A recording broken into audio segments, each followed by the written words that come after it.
Mga kababayan, ang Philippine Coast Guard patuloy sa pagbabantay sa monster ship ng Chinese Coast Guard na nasa exclusive economic zone ng Pilipinas. Ayan ito mga kababayan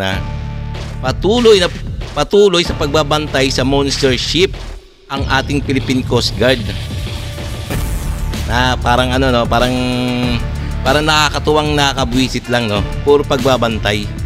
So ito yung pamagat na ating bibigyan ng reaction video. Ito yung balita na to bibigyan natin reaction video to, komentaryo, question at kung ano man inyong sa loobin dyan mga kababayan pwede rin naman kayo mag-comments dyan. Ito ay tungkol sa ating teritoryo dyan sa West Philippine Sea. So alam nyo naman ang West Philippine Sea, di ba?